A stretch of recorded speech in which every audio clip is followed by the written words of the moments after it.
state and country.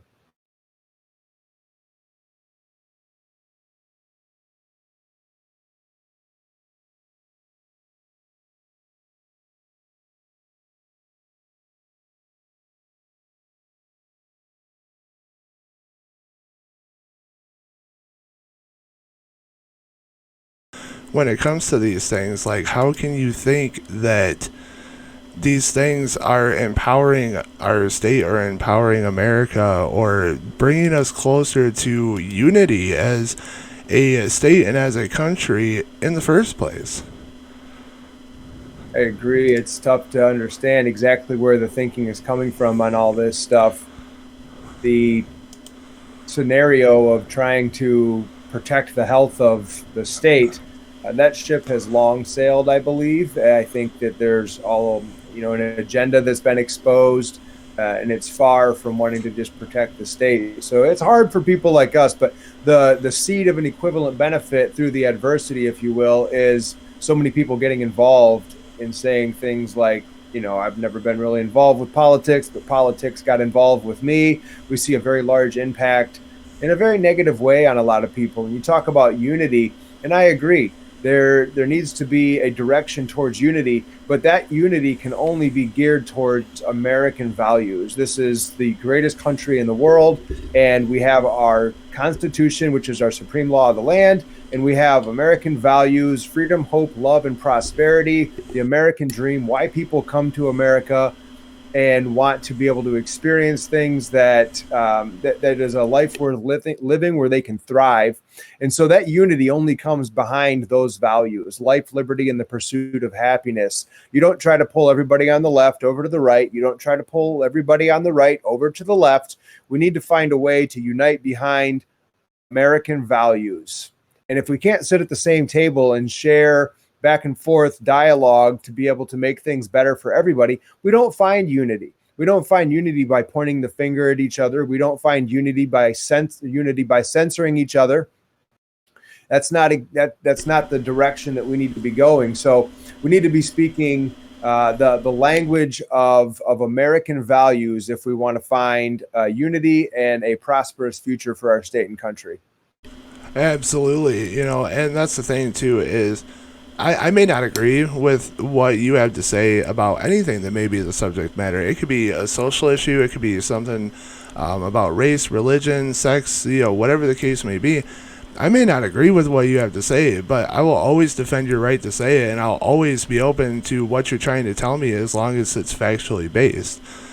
And I think we've moved, like you said, we've moved so far away from that system of, morality to where everything gets dished out back and forth, and there's no respect, there's no mutual agreement between any sides of a matter to be able to sit down and have civil conversations like that.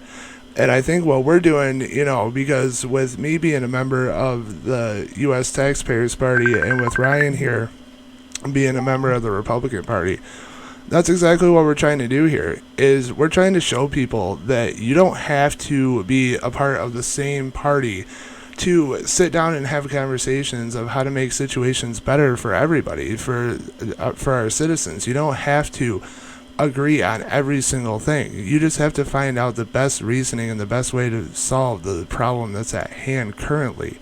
And you have a bigger goal in mind. Your goal isn't to sit there and argue back and forth amongst yourselves. Your goal is to sit there and try to figure out what's the best thing for these people that you're supposed to be representing. That's who you took your oath to. You took your oath to the Constitution and the citizens of this country.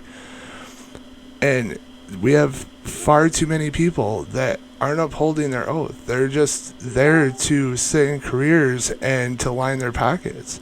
And it's out of control. And like Ryan said, we've had enough. Enough is enough. And we're not taking it no more.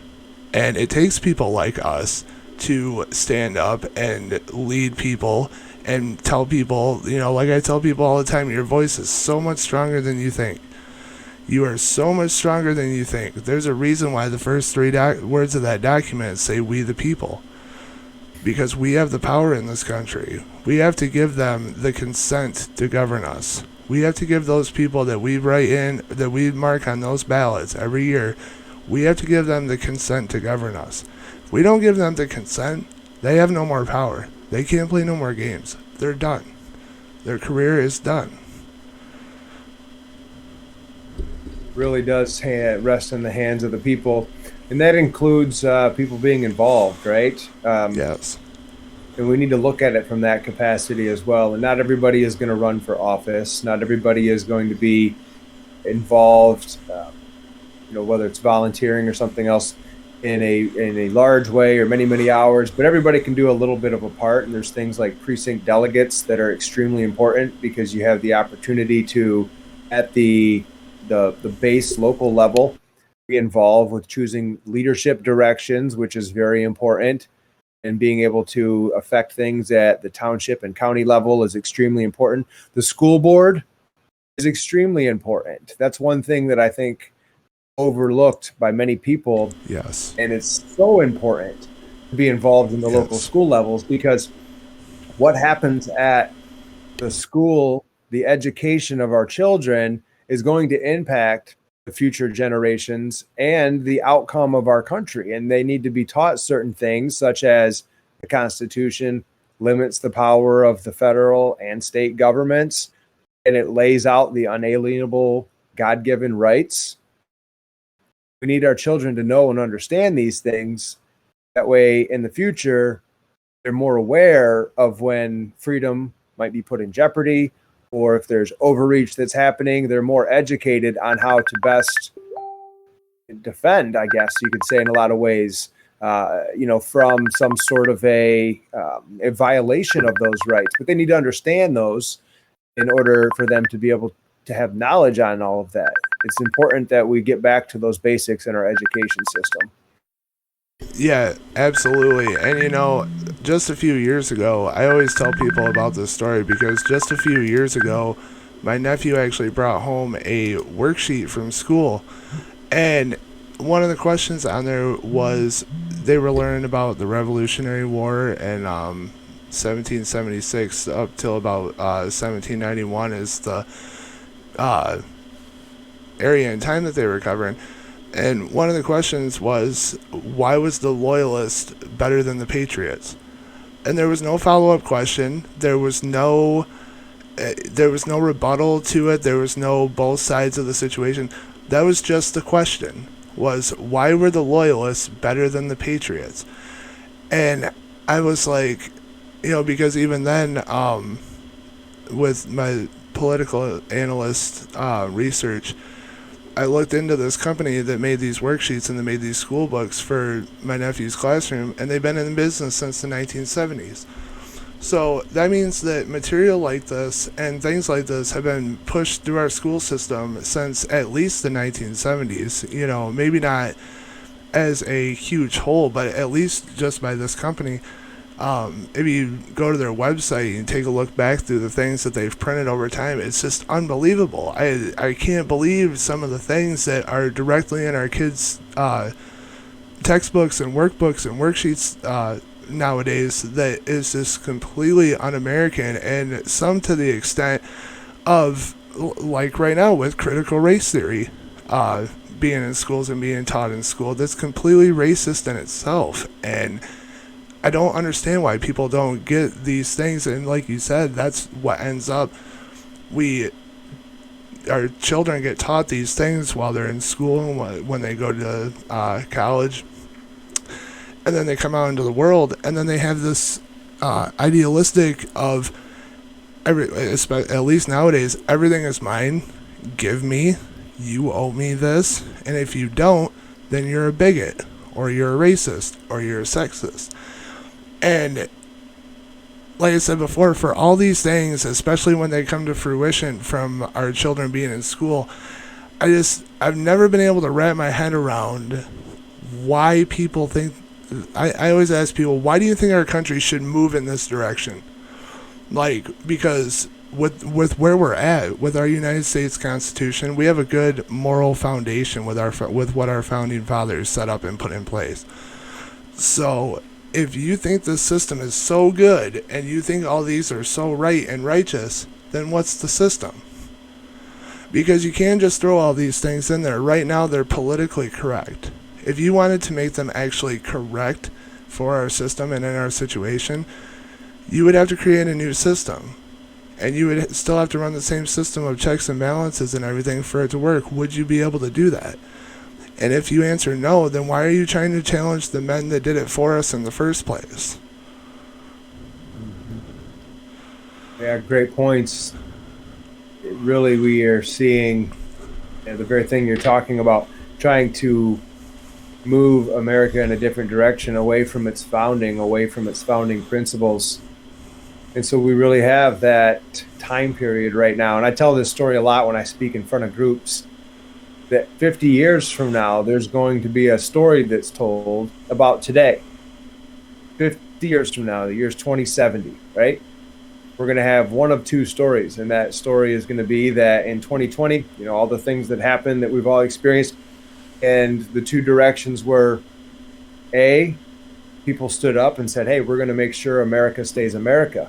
We're going to make sure that our Constitution remains the supreme law of the land. We're going to be involved to make sure that those freedoms, like Ronald Reagan talked about, are secured for the future generations. Or the other side of the story is that it was tough, a lot of work. We're just going to let communism take over, and America goes a totally different direction from how it was founded. In America, the American experiment, right? America, yes, is a geographical location, but America is an idea. America is, on paper, the idea of freedom. It happens to have the geographical location, right? And we need to make sure we're protecting those ideas, because it's not protected just by the geographical location. And that's the two different stories. And the question is which story is going to be told 50 years from now? The reason I'm involved in running for governor is that I want to be part of the story being told that America stayed America. America remained free. America remained that place where people love and cherish life, liberty, and pursuit of happiness. Absolutely. And I think people forget so often that America was founded decently, basically. We had a moral foundation in the founding of this country, and that was a good chunk of how our founding fathers started this country, was a good moral standing, and we have slipped so far away from that. I mean, what's the morality of hating your neighbor for who they voted for? I mean, that is the furthest thing away from somebody's character that I can possibly imagine. That's somebody's matter of opinion in one situation or another. And for people nowadays to hate their neighbor just because of a sign that they have in their yard, it shows to me how far away we are and how far down this rabbit hole we are away from the basic building blocks of our that our founding fathers put in place. And we have to get back to that. We have to get back to basics. We have to get back to especially the balance of power, because our three branches of power for quite some time now have been out of whack and seem to forget their places in these systems and the cogs that they're supposed to be in these machines. And they want to keep breaking these machines, and that's why we keep having these little problems. But one of the things that our founding fathers did was they were smart with something that's also been a problem lately, and that was our voting system and our electoral college. And now there is a group, there's a big push, and Secretary Benson is a fan of that group, with this big push for a popular vote in Michigan, like a few other states are currently.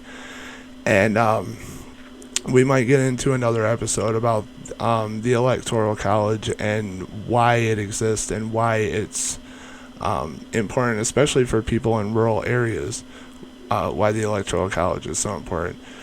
But especially as we've seen in Michigan this past election, there is a lot of problems. There's a lot of loopholes in our election law that are being exploited by extremely high people that have to be closed up. There's a lot of things that are missing in our verification systems and that have been changed in our verification systems that need to be cleaned up. And we also need to get rid of these machines. Every single one of them. I don't care if it's a tabulator. I don't care if it's a counter. It needs to go. We waited 2 days this past election to see the results from who won. What would it kill everybody to wait 2 days for people to hand count ballots and know that they were exactly right?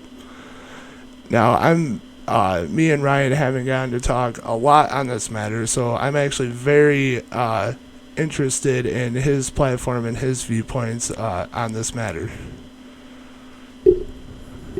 As I jump into this conversation here with the election integrity, I mentioned a few minutes ago, I've been talking with a lot of people around the state. So there's a spot on my website that people can send feedback where, we say, what are the top 2 issues that need to be addressed in Michigan? And then what does a better Michigan look like?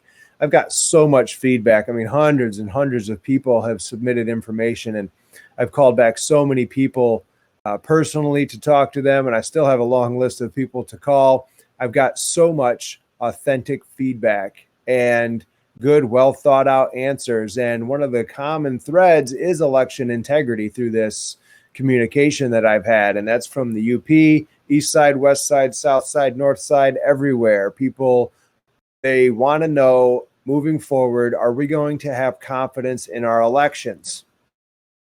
Now, when we look at what happened in November of 2020, there's a lot of questions still that have been unanswered. And we know that there's a lot of things that happened that are extremely questionable. When you look at the graph and all of a sudden Biden's votes go straight up, I mean, that's just one example of, wait a minute, how did that happen, right? There's lots of questions there.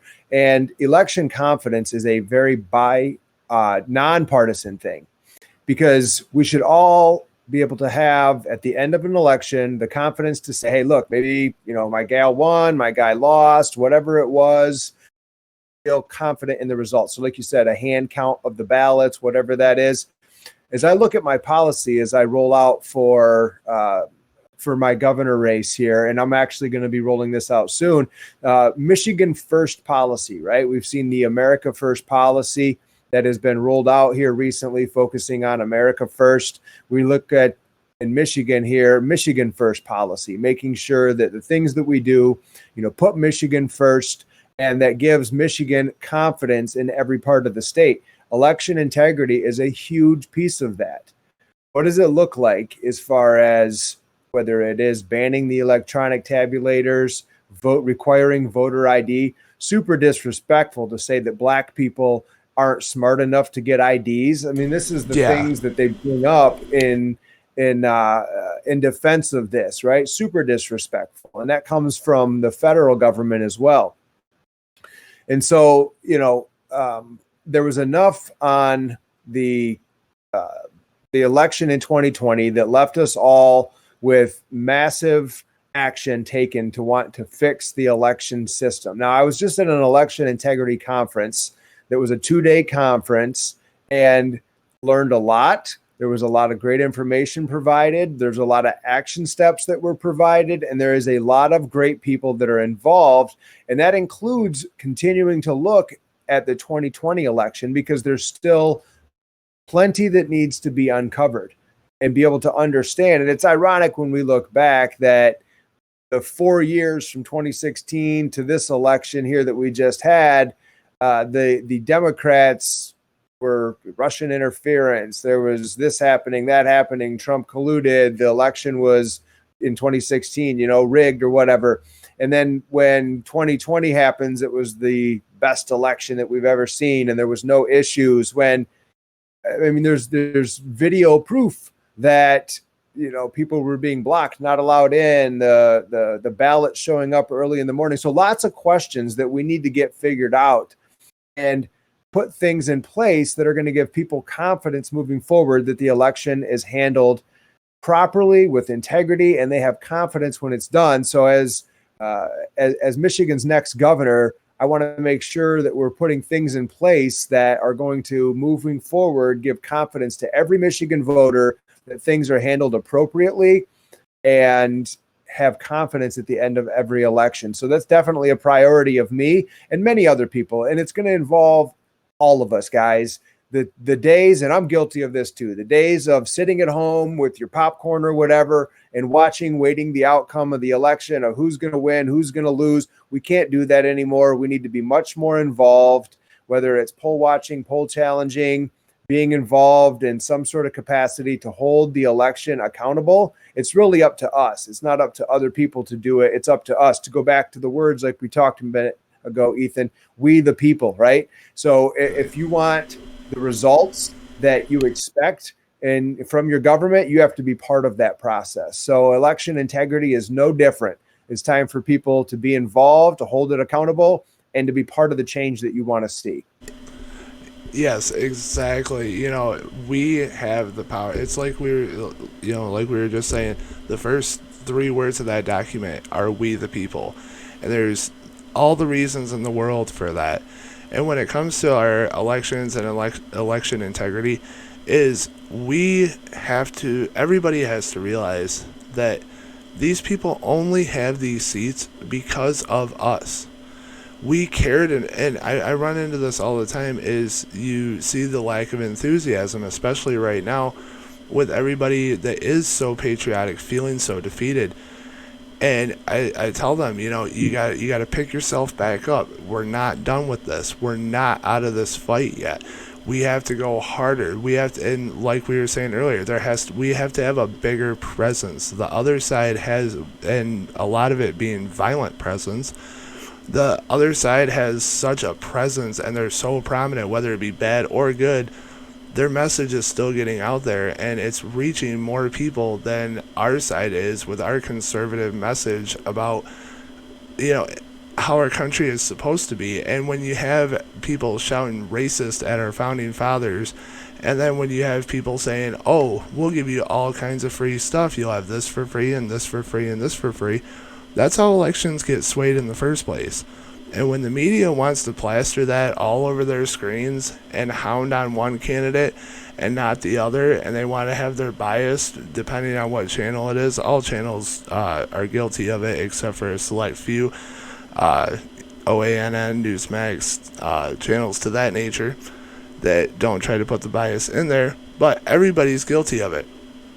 And that started with the FCC fairness doctrine being revoked in 1984. It used to be that you couldn't do that if you gave one candidate or one side a certain amount of time on your channel. You had to actually be a journalist, and you actually had to do your research, and you actually had to invite the other side onto your show as well. And they had equal opportunity to speak on the subject that you were talking about. You don't see that anymore. That's got to come back.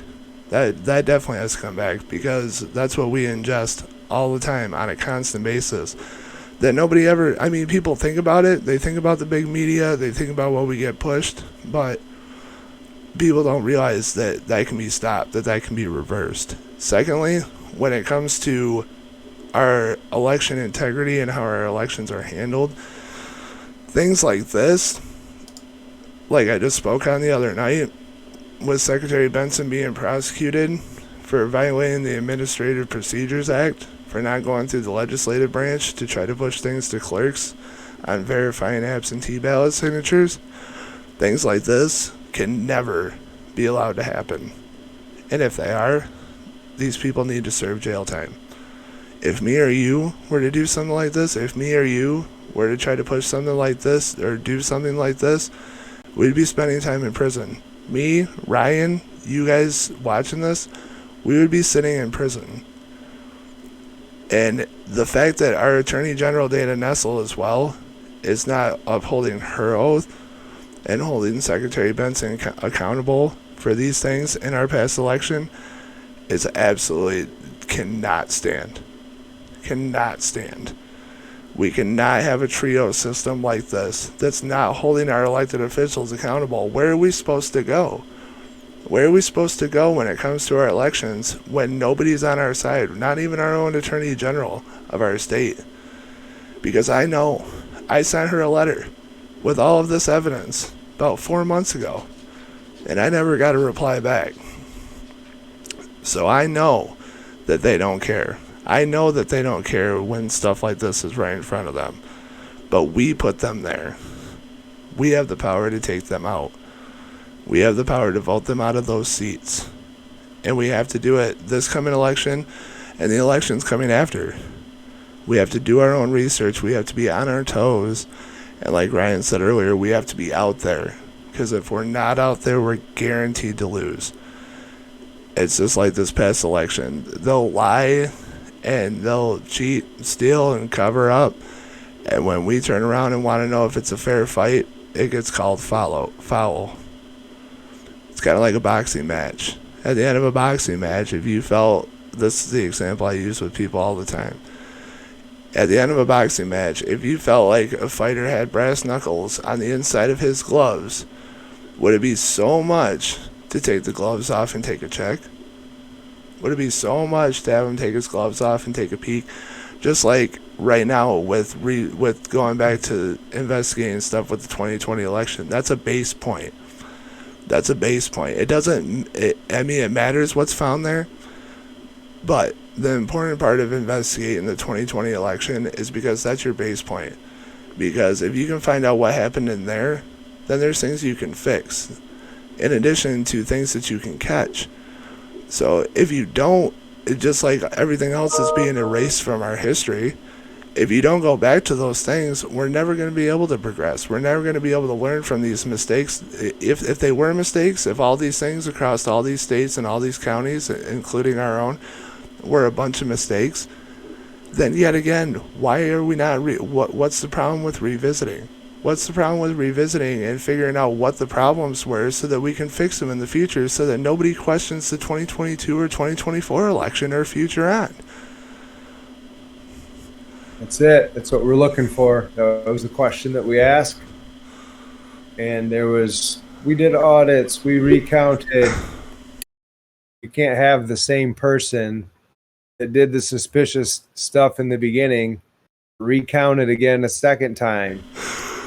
Oh man, yeah, you can't have Benson now convicted of pushing things, and I'm sorry to laugh, but I mean, like, really? I find these people silly. I all the way from Senator McBroom to Attorney General Dana Nessel, all these people, because I gave this all to them. And these are the same people that will sit and turn around and say that our elections were the most safe and secure that we've ever had. And then a week later, this is the headline. Like, you gotta live in some fantasy world where you can wake up in the morning and stand on your feet and tell yourself these stories and convince yourself that these things are okay. To convince yourself that the destruction of our state and our system and our country and our moral standards is okay. I can't imagine these people when they wake up in the morning. But most of them just care about money. So that's how a lot of them justify it. That's how a lot of them go to bed at night. And people like me and Ryan, that's the reasons why we chose to do the things that we did. Not because they're easy, or because that we don't think that it's going to be an uphill battle, because it always will be. It always will be when it comes to these companies and people and different groups that want to come out here and censor you and try to down your name or say things that you didn't say. And we're ready for all of it. We're ready to face every bit of it, because it takes people like us. Like Ryan said, not to necessarily run for office, but you have to have a voice. You have to have a voice in this, or we're never going to make it. That's right. Now, the other thing that we would like to talk to you all about tonight is going back to the protection of our Second Amendment. Now, for clarification, with as much knowledge as I've accumulated over the years, I would like to make clear the situation and the scenario, not to say that anybody will ever exactly know for a fact of why our founding fathers wrote what they wrote in our Constitution and our Bill of Rights. But to paint the picture real quick, I want you guys to understand that we had just gotten done with a Revolutionary War something that had, for the most part, just not been done or not had been unheard of it actually being successful in known history. And these men now had this huge task at hand of what do we do now? First thing they wrote was freedom of speech and freedom of religion. Why? Because you could be convicted of your speech in England if you spoke out against the crown, and you could be convicted of your religion. Second one they wrote, in my opinion, once again, painting the scenario, painting the situation. They had just gotten done with the war, using their own weapons. And they had another tyrannical government that wanted to take those away from them because that government knew that they had to get rid of those weapons in order to keep these people under control because they were getting rowdy across the ocean. So our founding fathers wrote that Second Amendment and made it one of the first and foremost of our amendments because of its importance. Because they knew that if something like this, all these things that they predicted, if something like this were to ever happen again, that we the people needed protection from something like that. And if we didn't have that, then we would end up in the same boat. We would end up under the same thumb. We would have to go through all the things that they were trying to prevent in the first place, and they didn't want us to ever have to go through that or to ever have to worry about that.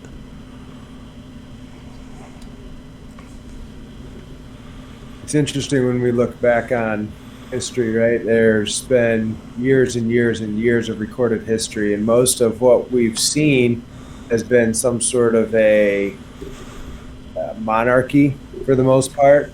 There's been very little historical republics, democracies, or that type of governing, right? It's been very much a rule by the throne. And so, in just recent history, if you take a look at how long we've had this human civilization, it's just been recently in history, the last 250 plus a little bit years, of this idea of freedom, of self-governance, of this republic, of this opportunity for people to live freely, not being oppressed by some king. And when you talk about the Declaration of Independence and you talk about the Revolutionary War, that happened because, and if you read the Declaration of Independence, right, we have the part in the beginning, that everybody knows, we hold these truths to be self-evident, all of that stuff.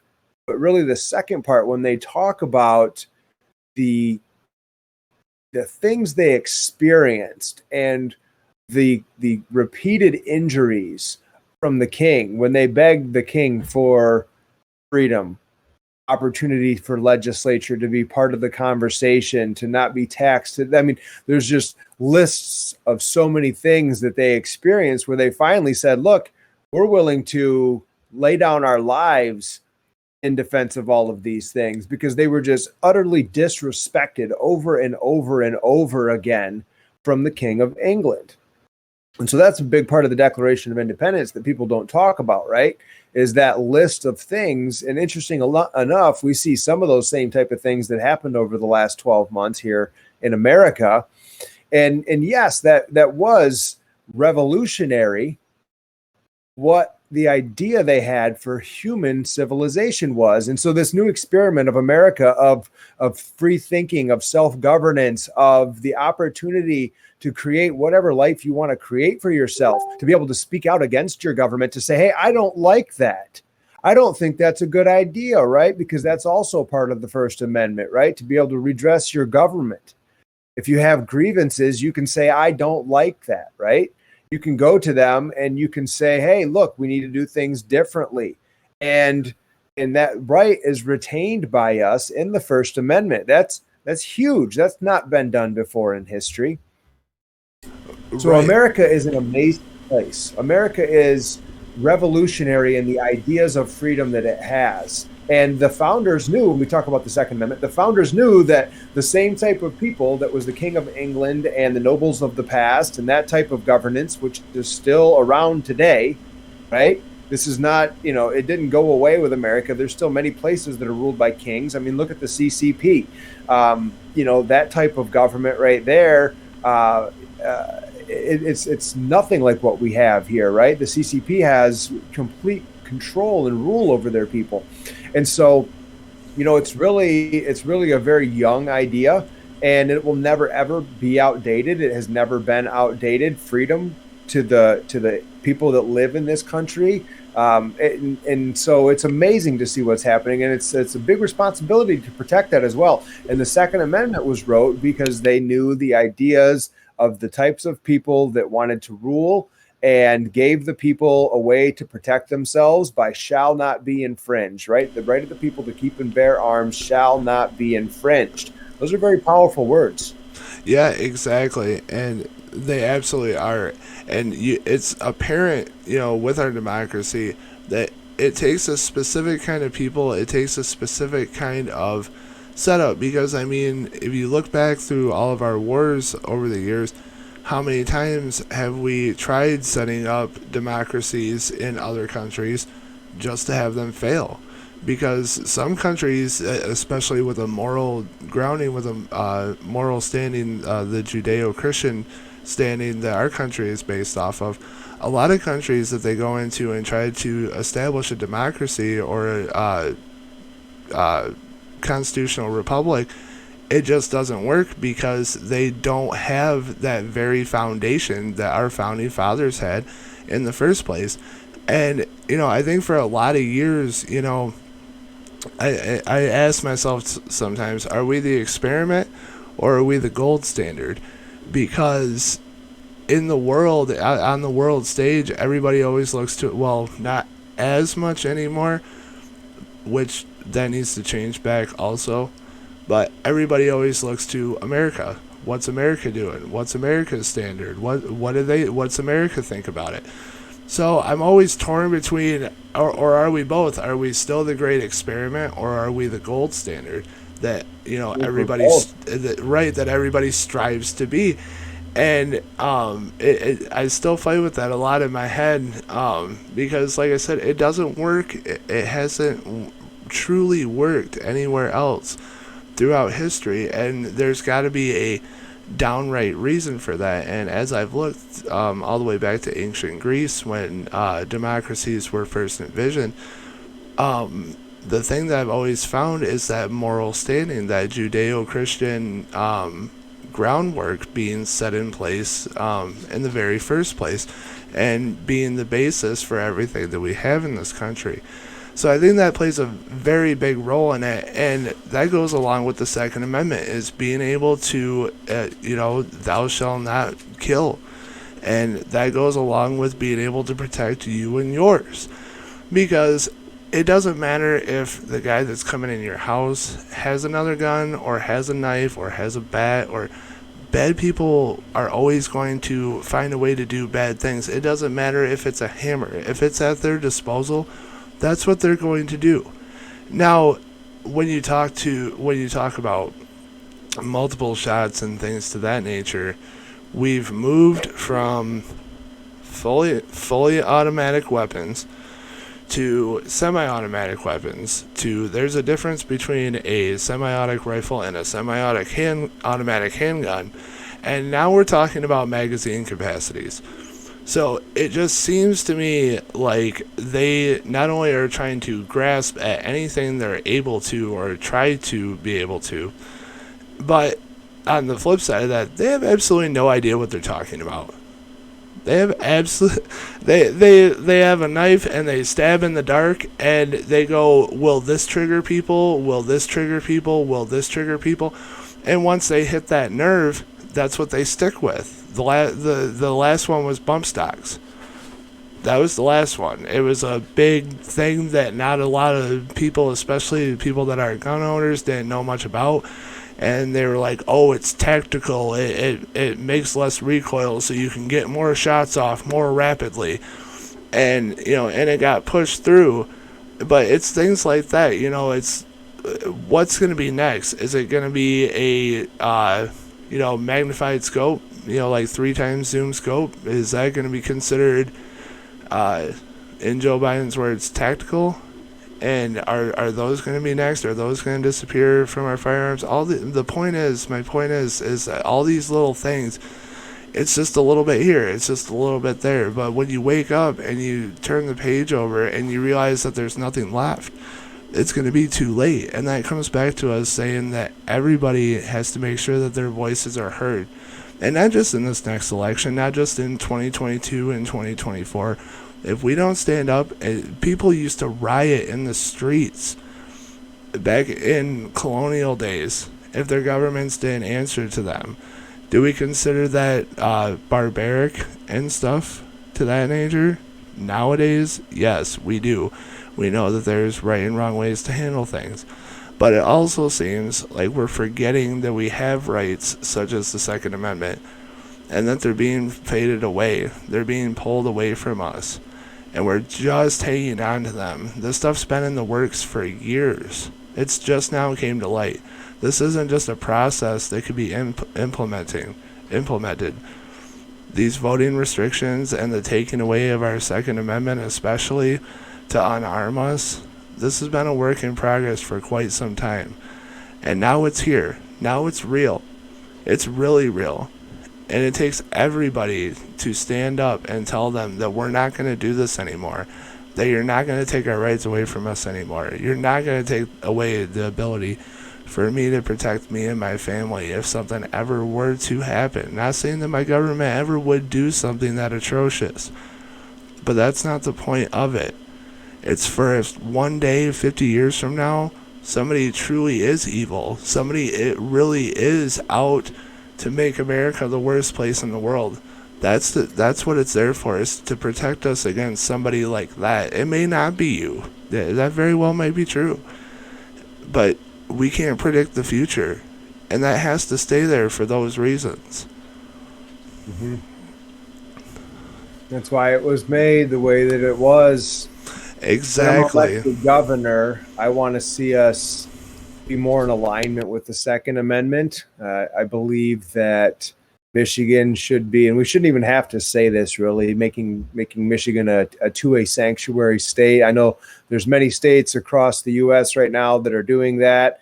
Really, we should be a constitutional sanctuary country, right? I mean, that's the way that this is set up, and this is the oath of office that these people take. Joe Biden, when he was, installed as president, gave an oath to office to say that he will defend and uphold the Constitution, right? And it wasn't the parts of the Constitution that he likes best, or, multiple choice. Pick 4 of the amendments you like, Joe, and follow those, right? It's the whole thing. We have these people elected to office that say they will uphold the Constitution here in Michigan, right? Not the Second Amendment portion of it, but we saw a Supreme Court decision in Michigan saying that our current governor violated her oath of office, violated the Constitution. The Supreme Court decision was 7-0, right? That's an impeachable offense. The Michigan GOP legislature should have impeached the current governor last year. So, but that's the American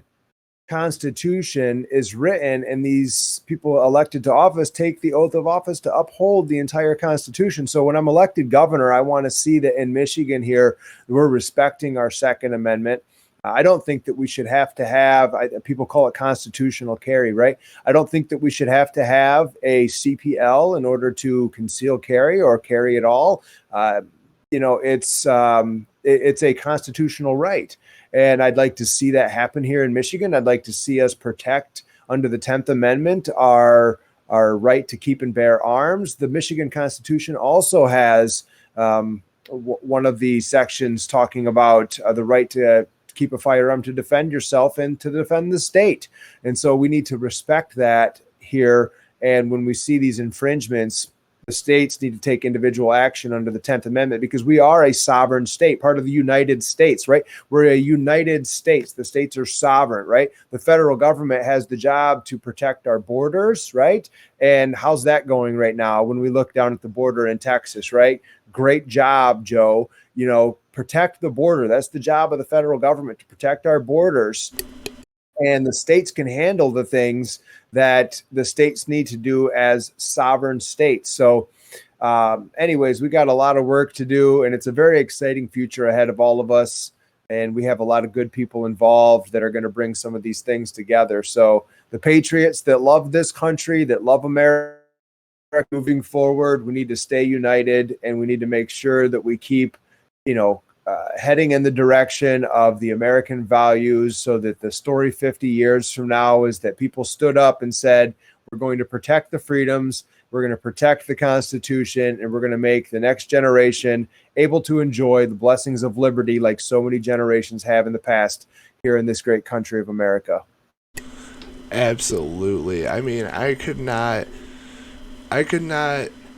imagine the thought of, like, my grandfather that fought in World War II, that was a nurse in World War II, that actually lost from his ankle down and continued to work on his fellow men in the cave that was there with him.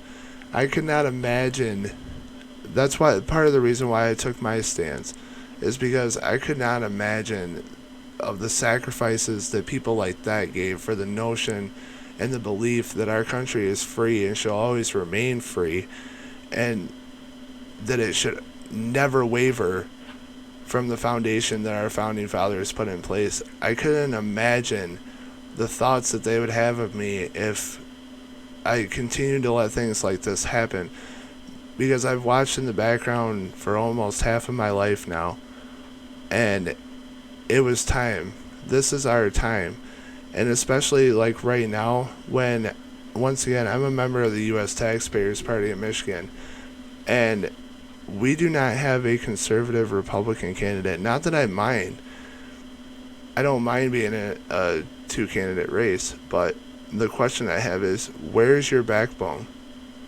Where is your stand up? Is this piece of Michigan just lost? Lost to the other side, lost to the abyss? Where are you guys at? Where is everybody at in this fight? Where does everybody stand? We have to be bigger and more present than ever. We have to be out there. We have to be heard. We have to be heard loud and clear, peacefully. Peacefully.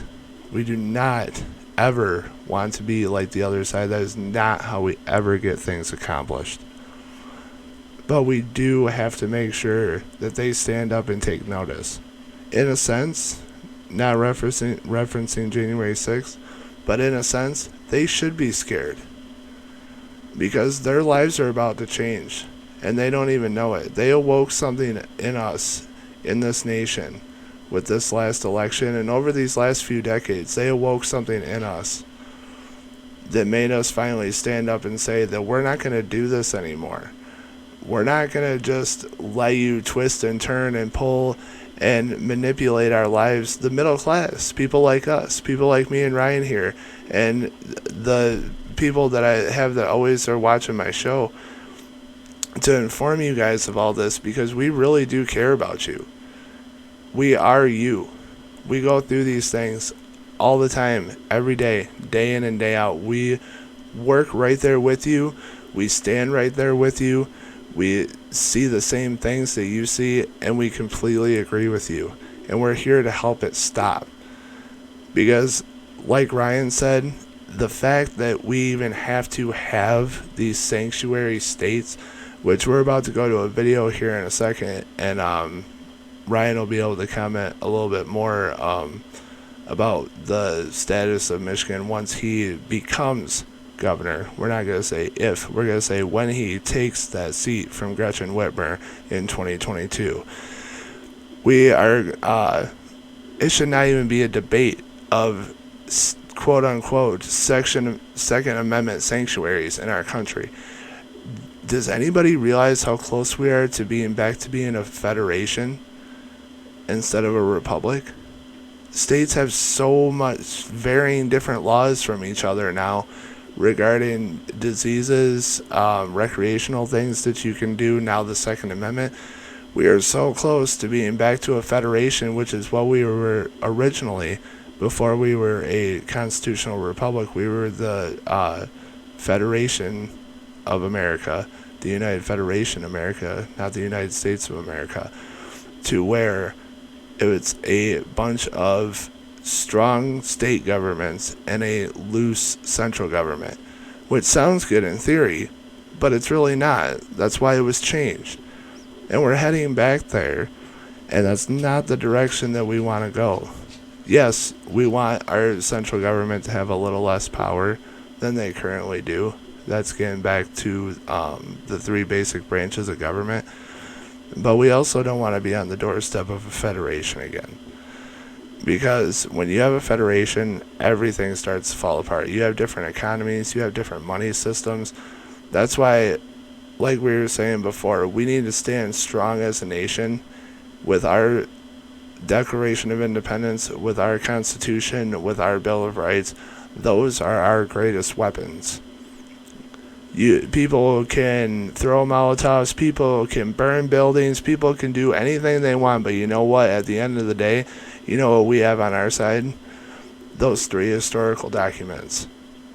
Those three historical documents are our weapons at the end of the day. We don't have to throw rocks. We don't have to get angry. We don't have to burn buildings to the ground. We don't need any of those things because our proof, our points of being right are already there. They've been there for over 200 years. And that's all we need to fall back on. But I want to play this video for you guys. And we're going to...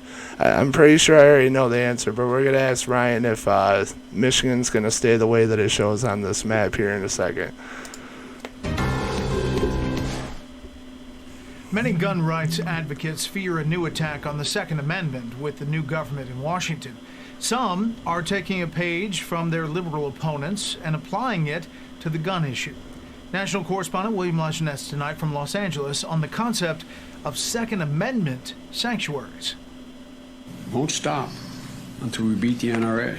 President Biden's plan to rewrite America's gun laws makes gun owners nervous. I'm going to do everything in my power, in office or out of office, to get those assault weapons off the street, which I've done once already, and to get those clips that have multiple bullets in them not for sale. If the feds want to come in and start taking people down for having a high-capacity magazine, we're not going to have any part in that. State Rep Leo Basucci wants to make Arizona a Second Amendment sanctuary state, banning the use of state money or manpower to enforce any federal law or regulation that violates the right to bear arms. This bill is saying they can do what they want in D.C., but we're not going to have our law enforcement spend resources to help them arrest law-abiding citizens who are gun owners. 4 states and more than 400 mostly red cities and towns passed measures declaring themselves gun sanctuaries, modeled after blue state rules that protect illegal immigrants from federal law.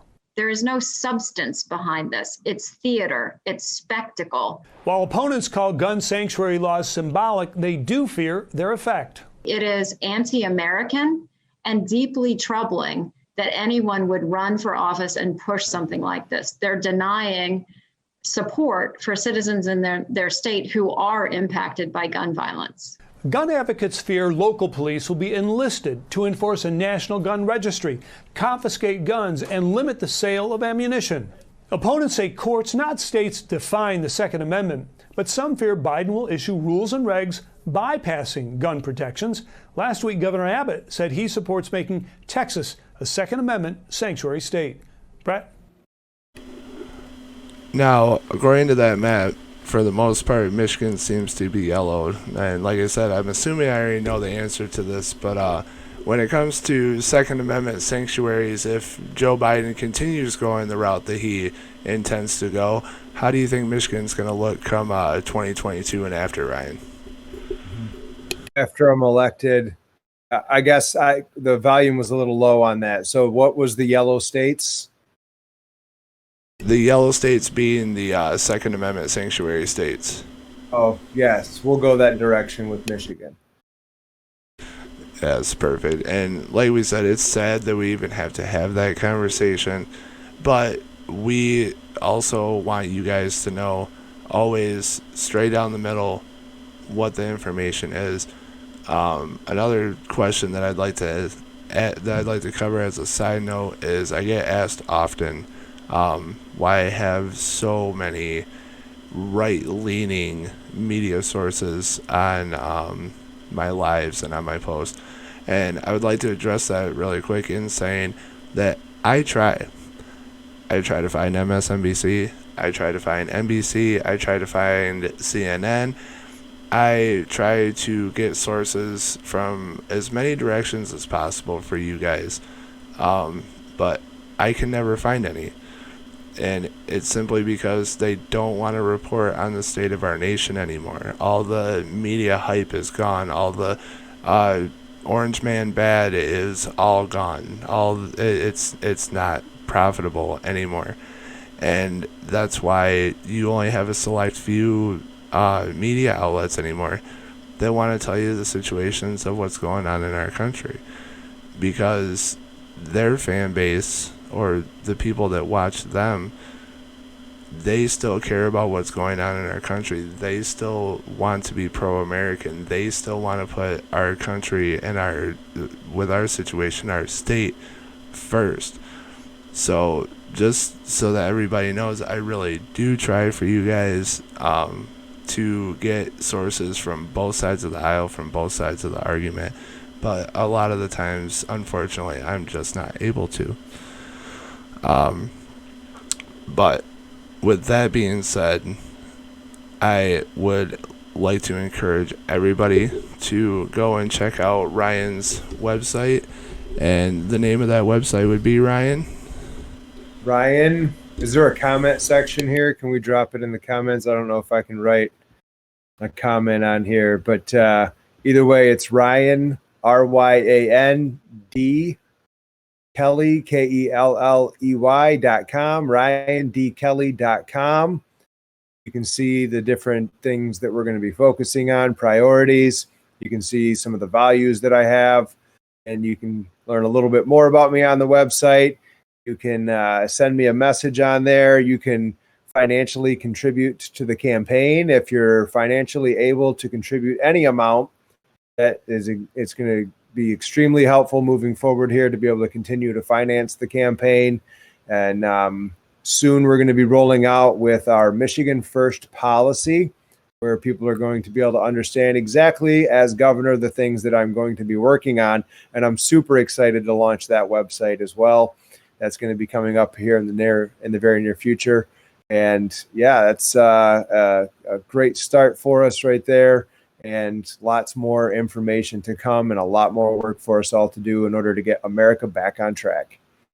Yeah, absolutely. And I'm totally looking forward to having Ryan in this fight with me, along with quite a few others. Cindy Holland being one, woman named Mary Sears being another one. I'd like to give them some credit tonight, especially Cindy. She's been taking a little break recently from things. She's another one that's always on the move, always doing something, always helping us in the fight. So I wanted to take a minute tonight and let her know that we all appreciate everything that she does in this fight for all of us. She's always super helpful in so many situations. If you'd like to visit my website as well, I don't get to tell you guys too often about it, but that would be www.hobsonforhouse.com. A lot of my main points are on there. All my outreach sources are on there as well. All my socials are on there. You can contact me via email, phone number, here on Facebook. Any outlet that you choose, I'll be here to listen. And like Ryan said, he's got a lot of phone calls to get back to. He's always there listening. He's always wanting to know across the entire state what you guys need, what you guys want to happen with Michigan in our everyday lives. So if you guys ever have any questions about our state or our nation, or want to know me or Ryan's viewpoints on anything, feel free to always reach out and contact us, because we want you guys to know, once again, that we're here for you. We want you to know that when we go to these places to represent you come 2022, that you guys are going to be first and foremost. But with all that being done, and with our first guest spot being accomplished here, we'd like to thank Ryan Kelley for being my first guest spot. I really appreciate him coming on. He's been helping me a lot with making decisions when it comes to my campaign and focal points, and I really appreciate that as well. So thank you for coming on tonight, Ryan, and I hope everybody was tuning in to try to get access to your messages and your platforms and what you'd like to try to get accomplished in our state. Thanks, Ethan. Appreciate you having me here. God bless Michigan, and God bless the United States of America. Have a good night. Yes, sir, and like I always tell you guys, stay strong, stay informed, and enjoy your evening.